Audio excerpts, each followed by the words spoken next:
అవును, తమ్నైల్లో మీరు ఒక సెంటెన్స్ చూశారు. ప్రశాంత్ నీల్ గారు, ఈ క్వశ్చన్ స్ట్రైట్గా మీకే. పబ్లిక్ శాంతి భద్రతలకు భంగం కలిగితే దానికి మీరు బాధ్యత వహిస్తారా? Straight question. పబ్లిక్ శాంతి భద్రతలకు భంగం కలిగితే మీరు బాధ్యత వహిస్తారా? ఎందుకంటే జనాలు పిచ్చెక్కిపోయేలాగా పోనకాలు తెప్పించేలాగా సీన్స్ రాసుకొని సినిమా తీసి దానికి తగ్గ బ్యాక్గ్రౌండ్ మ్యూజిక్ పెట్టి జనాల్ని థియేటర్లో 3 గంటల సేపు కూర్చోపెట్టి బయటకు వదిలితే ప్రజల శాంతి భద్రతలకు భంగం కలిగినట్టే కదా సార్.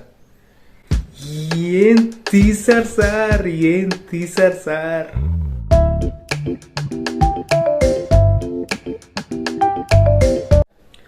Hi guys. సో మొత్తానికైతే మన young rebel star Prabhas act చేసినటువంటి సలార్ మూవీ రిలీజ్ అయింది. నేను చూడడం కూడా జరిగింది. ఆ మూవీ ఎలా ఉంది ఏంటి అన్నది మన రివ్యూలో డిస్కస్ చేద్దాం. Let's get started. ఎవడ్రా వాడు? ఎవడో వద్దురా దేవా, వాడి రివ్యూ మాత్రం వద్దు.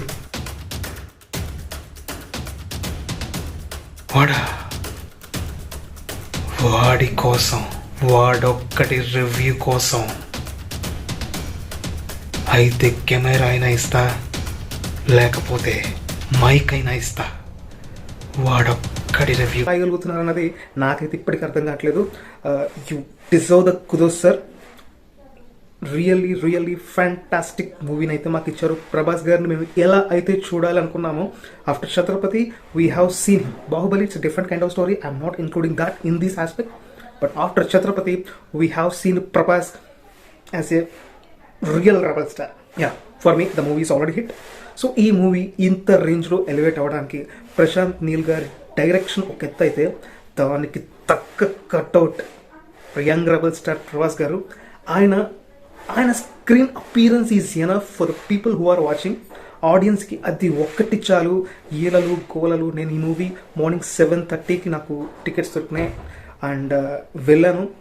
నాకైతే డైలాగ్స్ అతి కష్టంగా విన్నాను. ఎందుకంటే థియేటర్లో మొత్తం, ఇక్కడ సినిమాలో ఎలా ఇరుపెక్కిందో ఇక్కడ థియేటర్లో మొత్తం సౌండ్తో దత్తరిల్లిపోయింది. ఈ మూవీలో మనం మాట్లాడాల్సిన ఇంకొక ఇంపార్టెంట్ క్యారెక్టర్ పృథ్వీ గారు. He did fantastic job in his role. ఆయన యాక్టింగ్ క్యాపబిలిటీ ఏంటన్నది మన అందరికీ తెలుసు. దాన్ని ఇంకొకసారి ఇందులో ప్రూవ్ చేసుకున్నారు. ప్రభాస్కి ఫ్రెండ్గా ఆయన చేసినటువంటి యాక్టింగ్ ఏదైతే ఉందో ఖచ్చితంగా మనం చాలా కాలం పాటు గుర్తుపెట్టుకుంటాం. అందులో ఎలాంటి సందేహం లేదు. నెక్స్ట్ శృతి హాసన్ గారు.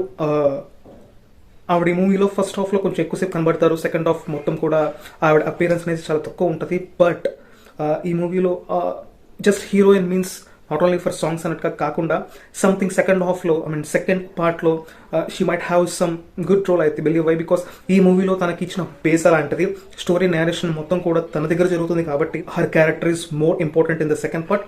దో first half also as per her తన క్యారెక్టర్కి న్యాయం చేసిందని చెప్పొచ్చు. సో ఈ మూవీలో ఇంకా చాలా మంది క్యారెక్టర్ ఆర్టిస్టులు ఉన్నారు. లైక్ మన జగపతి బాబు గారు ఉన్నారు, ఇంకా చాలా మంది ఉన్నారు. వాళ్ళందరూ కూడా వాళ్ళ రోల్స్కి జస్టిస్ చేశారనే చెప్పాలి. సో అది ఈ మూవీ సక్సెస్కి ఎంతో ఉపయోగపడిందని కూడా చెప్పొచ్చు. వెల్, ఈ మూవీలో ఇంకొక plus point BGM. Don't compare with other movies. KGF, don't compare it. ఈ మూవీలో బీజిఎం ఎంత అవసరమో అంత ఉంది. ఎంత గూస్ బాంబ్స్ తెప్పించాలో అంత గూస్ బాంబ్స్ తెప్పించింది. అండ్ ఎంతమందికి పూనకాలు తెప్పించాలో అంతమందికి పూనకాలు తెప్పించింది. స్టిల్ అగైన్ ఆస్కింగ్ ప్రశాంత్ గారు, థియేటర్ నుంచి బయటకు వచ్చిన తర్వాత ప్రజల శాంతి భద్రతలకు మీరు హామీ ఇస్తారా? సో సలార్ గురించి ఫైనల్గా నా వర్డ్స్ ఇవి. ఏ మనిషి కూడా 100% ఎదుటి వాళ్ళని సాటిస్ఫై చేయలేరు. Right, everyone should accept that. నాకు కూడా పర్సనల్గా సలార్లో చిన్న కంప్లైంట్స్ ఉన్నాయి. But those are very negligible.